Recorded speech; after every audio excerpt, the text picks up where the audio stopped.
Assalamualaikum warahmatullahi wabarakatuh. Sahabat sehat, selamat bertemu lagi dengan Rumah Akreditasi.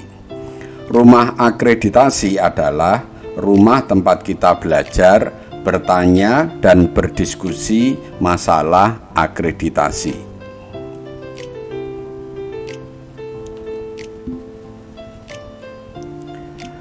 Kali ini kita akan membahas serial tentang standar akreditasi klinik yang terbaru pada tahun 2023. Kita bahas mulai yang standar 1.1 tentang pengorganisian klinik Ini merupakan TKK yang pertama Nah, tutorial ini akan dipandu oleh Dr. Yanto, Surveyor FKTP.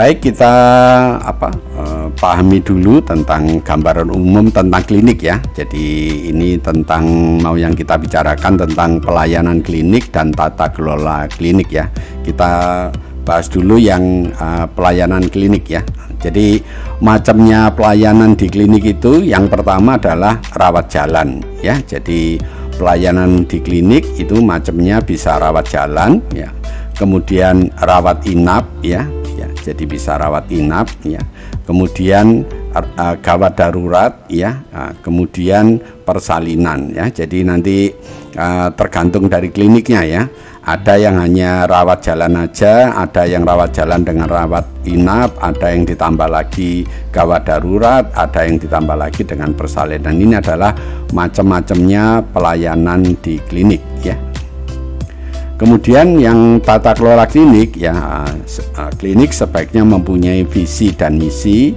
kemudian juga tata kelola dan struktur organisasi. Jadi klinik sebaiknya juga mempunyai struktur organisasi. Kemudian di struktur organisasi ini dilampirkan uraian tugasnya dari masing-masing pejabatnya itu. Kemudian juga tentang SDM dan fasilitas itu juga perlu dikelola dan juga tata kelola tentang kerjasama. Jadi klinik itu bisa bekerja sama dengan pihak ketiga misalnya dalam pengelolaan limbah pengelolaan makanan dan seterusnya itu bisa bekerjasama dengan pihak yang ketiga Nah, untuk memahami ini kita lanjutkan tentang macamnya klinik gambar umum tentang macam-macam klinik Jadi klinik berdasarkan kepemilikan modal klinik itu ada yang PMA, ada yang PMDN penanam modal asing dan penanaman modal dalam negeri. Jadi pemiliknya itu bisa dibagi dua bisa PMA, bisa PMDN. Itu berdasarkan kepemilikan modal. Kemudian berdasarkan penyelenggaranya bisa pemerintah, artinya klinik itu milik pemerintah, atau swasta, itu berdasarkan penyelenggaranya. Kemudian berdasarkan kemampuan kemampuan pelayanannya, ada yang klinik itu disebut pratama dan ada yang disebut utama. Ini perbedaannya, kalau pratama tidak ada rawat inap, kalau utama ini ada rawat inap Kemudian berdasarkan penyelenggaranya layanan itu ada yang rawat jalan, ada yang rawat inap Nah, untuk memahami ini Bapak Ibu nanti bisa download PMK 14 tahun 2021 nanti Bapak Ibu bisa mendalami tentang macam-macam klinik. Ini ada di halaman 689 sebelumnya download ini dulu PMK 14 tahun 2021 Kemudian berikutnya tentang area fungsional klinik minimal berarti ini yang paling sedikit yang harus ada. Yang pertama harus ada ruang penerimaan kemudian ruang pelayanan kemudian ruang penunjang medis dan ruang penunjang non medis. Ini minimal Jadi sebuah klinik itu minimal, jadi sekecil-kecilnya klinik itu mempunyai 4 ruangan ini ya. Jadi ruang penerimaan, ruang pelayanan, ruang penunjang medis, dan ruang penunjang non medis. Jadi ini minimal, ini ditambah lagi sesuai dengan kemampuan dari klinik itu. Dan untuk memahami ini, Bapak Ibu nanti juga silakan download di PMK 14 2021. Ini ada di halaman 692 untuk memahami area fungsional klinik ini ya.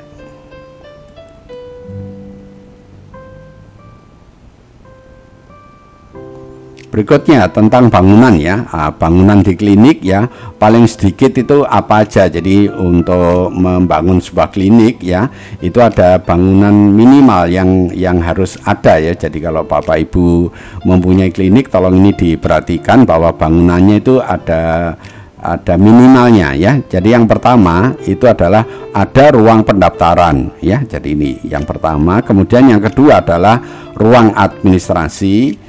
Kemudian yang ketiga adalah ruang tunggu. Kemudian yang keempat ada ruang konsultasi. Kemudian yang kelima ruang tindakan. Kemudian yang keenam pojok ASI ya. Kemudian yang kedelapan ada kamar mandi ya, WC, dan yang terakhir adalah ruang lain yang sesuai dengan kebutuhan. Jadi ini minimal ya. Jadi Bapak Ibu tolong diperhatikan apakah nomor 1 sampai 8 ini sudah dipenuhi. Soalnya kalau ini minimal, jadi dikurangi tidak boleh. Berarti ini minimal harus ada. Ini standarnya seperti ini. Jadi tolong Bapak Ibu memperhatikan tentang bangunan klinik ini paling sedikit ya.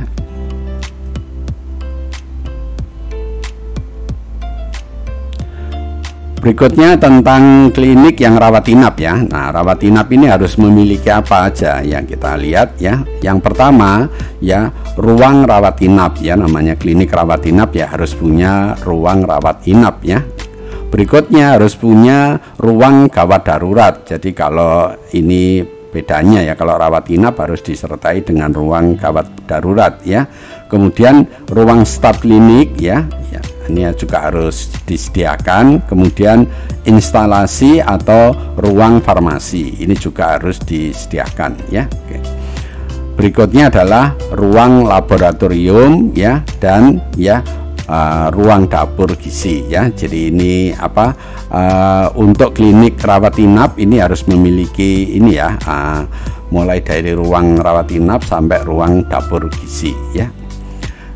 Nah, untuk klinik pratama yang melayani persalinan itu berarti dia juga merupakan klinik rawat inap. Jadi kalau klinik pratama tetapi melayani persalinan, berarti ini juga merupakan jenis klinik yang rawat inap ya.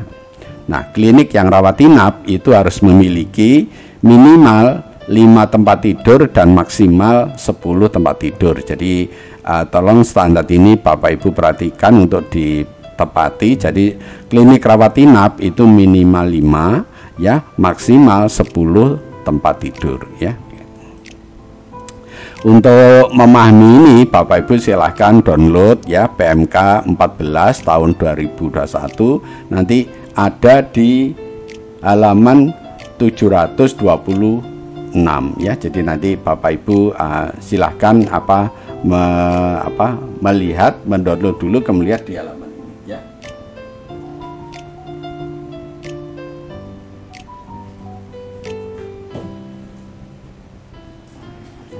Kita lihat slide berikutnya.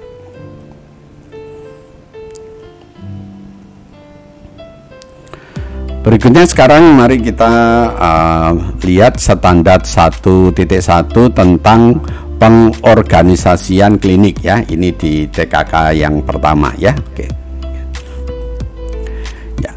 Dalam mengemban tugas, ini standarnya, tanggung jawab dan wewenang, klinik perlu menyusun pengorganisasian yang jelas. Jadi dalam klinik itu harus disusun pengorganisasian yang jelas ya. Ini dalam rangka untuk mengemban tugas, tanggung jawab dan wewenang di klinik ya. Kemudian pengorganisasian klinik ya disesuaikan dengan visi, misi dan tujuan klinik. Jadi dalam menyusun pengorganisasian, jadi dalam menyusun struktur organisasi ya, klinik itu disesuaikan dengan visi, misi, dan tujuan dari klinik. Makanya setiap klinik itu harus mempunyai visi, misi, dan tujuan ya. Kemudian struktur organisasi klinik itu ditetapkan ya dengan kejelasan tugas dan tanggung jawab. Jadi dalam membuat struktur organisasi ya, berarti harus dibuat dengan jelas ya, tanggung jawabnya, alur kewenangan, komunikasi, kerjasama, dan keterkaitan antar petugas. Ini adalah dalam rangkaian untuk membuat struktur organisasi ya.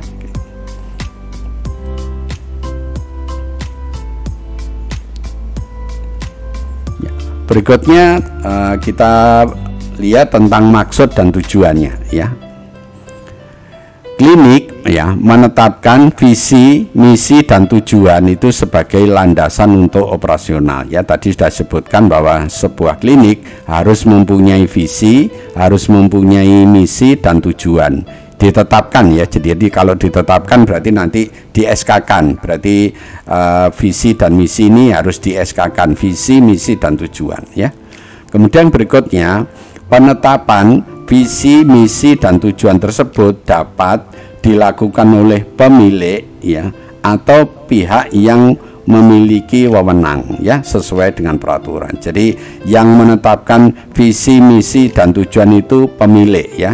Supaya ini Bapak Ibu jelas nanti siapa yang menetapkan visi, misi, dan tujuan. Di sini sudah disebutkan yang menetapkan ini adalah pemilik. Berarti SK-nya itu dari SK pemiliknya.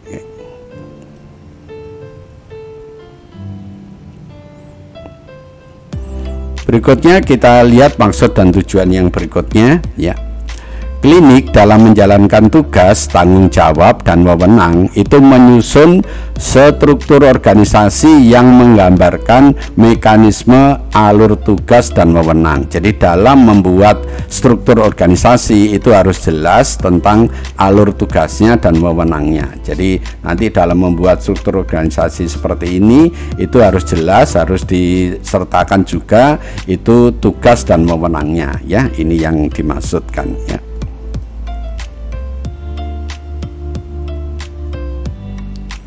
Berikutnya masih maksud dan tujuan. Jadi kita lihat lagi struktur organisasi klinik ya, paling sedikit terdiri dari pemiliknya, kemudian penanggung jawabnya, dan petugas. Jadi ini minimal. Jadi minimal itu ada 3 hierarki ya. Yang paling tinggi pemiliknya, kemudian di bawahnya penanggung jawab klinik, kemudian di bawahnya lagi petugas. Jadi dalam membuat struktur organisasi harus muncul ini ya, pemiliknya siapa ya, harus muncul di situ, kemudian penanggung jawabnya ya, kemudian petugasnya. Jadi ada 3 tingkatan ini, tolong Bapak Ibu perhatikan, dan struktur organisasi ini dilengkapi dengan uraian tugas dan kewenangan. Jadi sekali lagi dalam membuat struktur organisasi itu ada 3 tingkatan, pemilik, penanggung jawab, terus bawahnya petugas, semuanya disertai uraian tugas dan kewenangan.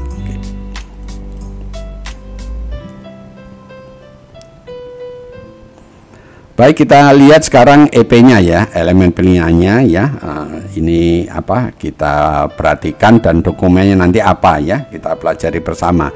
Kita lihat yang pertama. Jadi yang pertama, tersedia ya visi, misi, dan tujuan klinik yang ditetapkan ya. Ya berarti ditetapkan SK ya oleh pihak yang berwenang. Tadi yang menetapkan adalah pemilik. Berarti dalam hal ini ya Bapak Ibu harus punya SK ya, SK tentang visi, misi, dan tujuan. Ini dijadikan satu ya, itu lebih baik. Jadi SK tentang visi, misi, dan tujuan klinik ya, dan itu ditetapkan oleh pihak yang berwenang. Pihak yang berwenang tadi adalah pemiliknya. Berarti dalam hal ini dokumennya yang harus disediakan untuk standar EP1 ini ya. Yang pertama adalah SK. Berarti Bapak Ibu harus menyediakan SK tentang visi, misi, dan tujuan klinik. Ini yang pertama ya. Kemudian yang kedua adalah visi dan misi ini diketahui publik, artinya dipasang. Jadi setelah Bapak Ibu selain mempunyai SK, ya Bapak Ibu juga membuat visi misi yang perlu dipasang, ya, dipasang di area-area yang mudah dilihat di publik gitu ya. Misalnya dalam bentuk poster atau figura, pokoknya yang mudah dibaca. Jadi untuk menyediakan EP yang pertama ini ada dua dokumen yang Bapak Ibu harus siapkan, yaitu yang pertama tentang SK, yang kedua itu tentang poster atau sesuatu yang bisa dipasang yang berisi visi dan misi ya. Untuk memperjelas kita lihat slide berikutnya.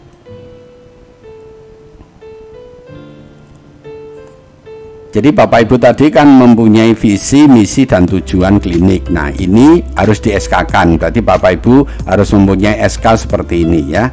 SK tentang visi, misi, dan tujuan ya. Membuat SK seperti ini ya. Kemudian visi ini selain di SK-kan begini harus dipasang. Jadi membuat banner seperti ini. Jadi visi, misi klinik apa gitu ya.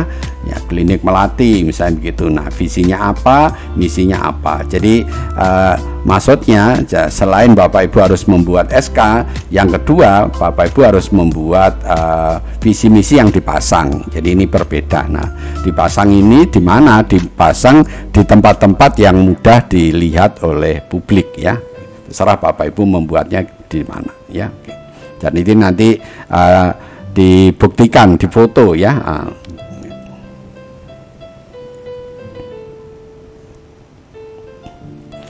Berikutnya elemen yang berikutnya ya, sekarang yang kedua ya, kita lihat yang kedua ya, tersedia struktur organisasi klinik ya yang ditetapkan oleh pemilik atau pejabat yang berwenang. Jadi di sini tersedia strukturnya, berarti kalau tadi SK-nya, sekarang strukturnya juga ada. Nah struktur ini biasanya dilampirkan ya, ini maksudnya bagannya ya, bagan organisasinya itu dilampirkan di dalam SK-nya tadi ya. Berarti nanti dokumen apa yang Bapak Ibu harus siapkan untuk memenuhi EP yang kedua ini ya. Yang pertama ya, ada SK tentang struktur organisasi klinik. Jadi Bapak Ibu harus membuat SK tentang struktur organisasi klinik. Kemudian di dalam struktur ini kan ada bagannya itu ada di lampiran juga.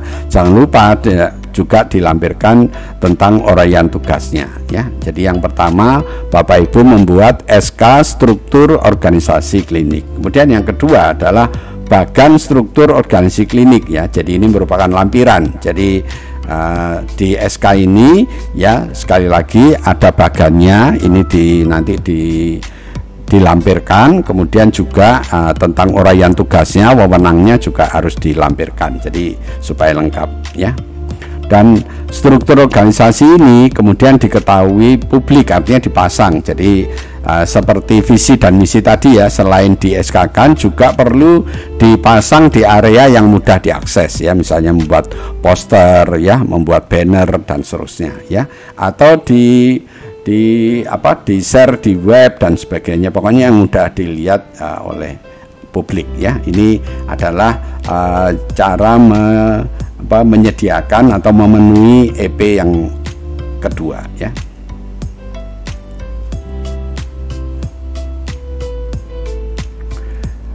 Ya, tadi kita akan membicarakan tentang struktur organisasi klinik ya. Nah, ini yang pertama harus di SK-kan, berarti Bapak Ibu harus membuat SK seperti ini ya. Ya, jadi pertama SK dibuat. Kemudian selain dibuat SK, struktur organisasi juga harus dipasang ya. Jadi dipasang seperti ini, dipasang di figura ya, struktur organisasi ya, pemiliknya siapa, penanggungnya siapa, terus stafnya siapa aja. Nah, ini perlu dipasang. Jadi ada dua yang Bapak Ibu harus penuhi ya untuk EP2 ini. Jadi membuat SK juga struktur organisasi ini perlu dipasang ya, baik di banner, di figura atau dipasang di webnya ya, terserah Bapak Ibu, yang penting mudah dilihat oleh publik ya.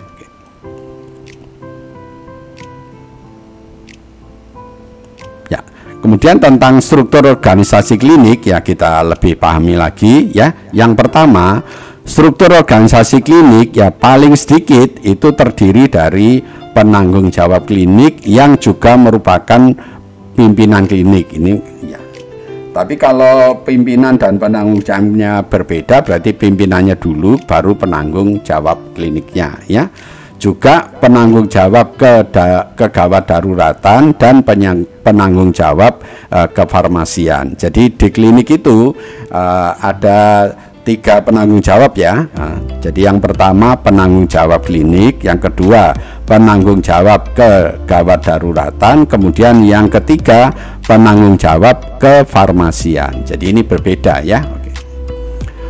Kemudian penanggung jawab klinik pratama ya, ini yang pratama itu syaratnya harus dokter atau dokter spesialis ya di bidang layanan primer atau dokter gigi. Jadi yang bisa menjadi penanggung jawab klinik yang pratama itu dokter spesialis ya atau dokter gigi ya.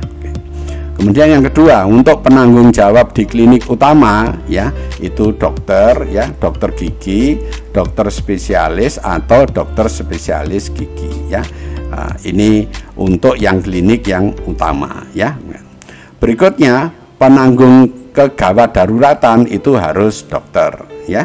Kemudian untuk penanggung jawab ruang farmasi klinik itu harus apoteker. Nah ini tentang orang-orangnya ya. Jadi Bapak Ibu supaya tahu. Jadi nanti yang perlu ini ya, yang berbeda. Jadi kalau farmasi klinik itu apoteker, sedangkan yang lainnya itu harus dokter ya. Bapak Ibu bisa memahami ini lebih jauh ya, nanti di download ya. PMK 14 tahun 2021 nya ada di halaman 741 sampai 742. Jadi Bapak Ibu silakan mendalami supaya lebih paham tentang struktur organisasi klinik.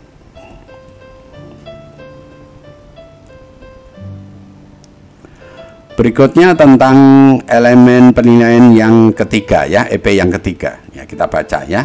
Tersedia uraian tugas, tanggung jawab, dan wewenang yang ditetapkan. Yang ditetapkan berarti di SK-kan. Berarti uraian tugas ini juga di SK-kan, tapi mungkin tidak perlu sendiri-sendiri, jadi langsung di SK-kan bersamaan dengan struktur organisasinya. Jadi merupakan lampirannya. Jadi sudah ikut di situ ya. Nah, berarti untuk memenuhi EP ini dokumen apa yang harus disiapkan?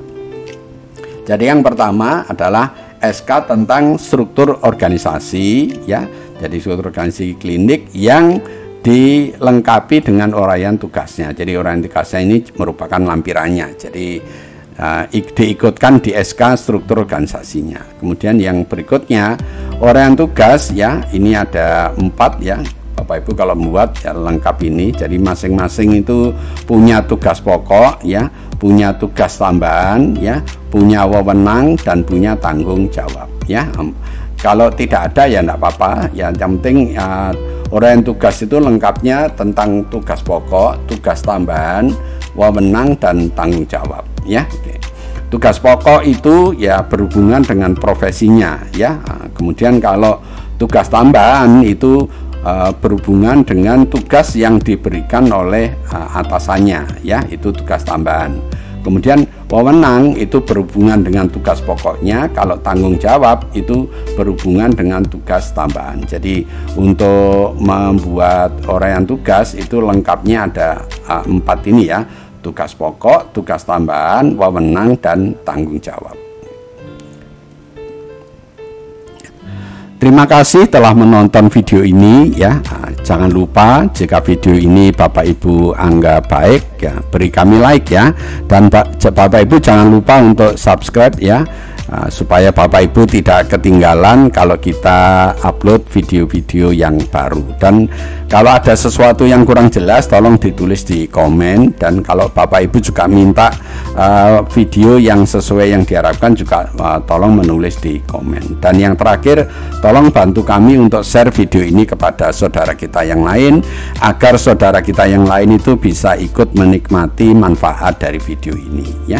Lebih kurangnya saya mohon maaf ya. Mari kita tutup ya tutorial kali ini dengan membaca hamdalah. Alhamdulillahirabbil alamin.